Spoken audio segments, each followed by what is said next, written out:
I'm back with another video, and in today's video I'm gonna show you guys how to replace your old keyboard for your old laptop, which this one is an Dell Inspiron 1521 model, and the base model on this one is a Dell PP22L version.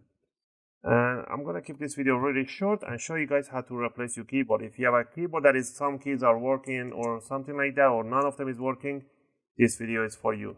You're probably going to replace the whole thing. The tools that you're going to be needing, it's a screwdriver set. I've been using the iFixit tool set as they have one of the best screwdrivers out there.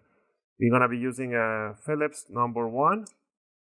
These bits are made out of S2 class steel, which will last you a very long time. All right.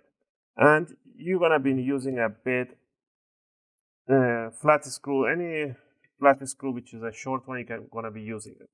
First thing first, you want to power off the laptop completely. Once the power is off, you want to open up the screen all the way back. And you want to stick the flat screwdriver right there on this hinge right there, and then lift it up a little bit under the hinge. And once it's peeled off, just wiggle around. It should come out pretty easy. There we go. Now, what we need to do is simply remove 2 screws. One right there and one right here. These screws are the same size and height, so don't worry about mismatching. Alright, once you remove the 2 screws, you want to grab it from the middle and you want to pull it up from the middle so it gives this kind of curvature so you can release these 2 clips right there. Once you got it in this position, you want to pull it out, and in here you're going to see this blue clip right here. You want to put your fingernail on this side and then lift it up 90 degrees and then slide out this ribbon cable or flex cable. Now this is your keyboard.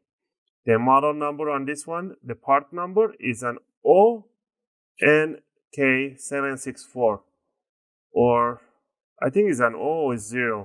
So the zeros look the same as an O's.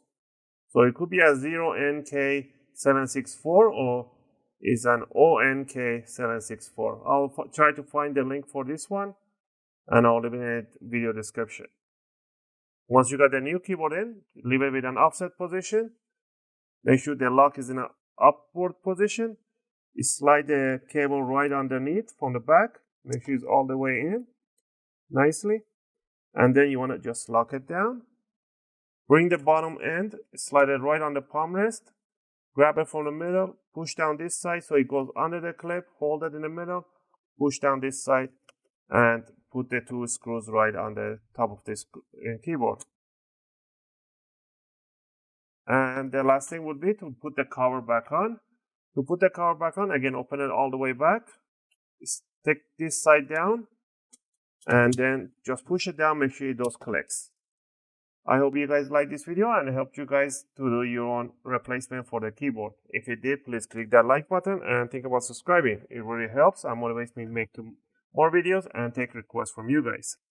And again, thanks for watching, and I'll see you guys in my next video.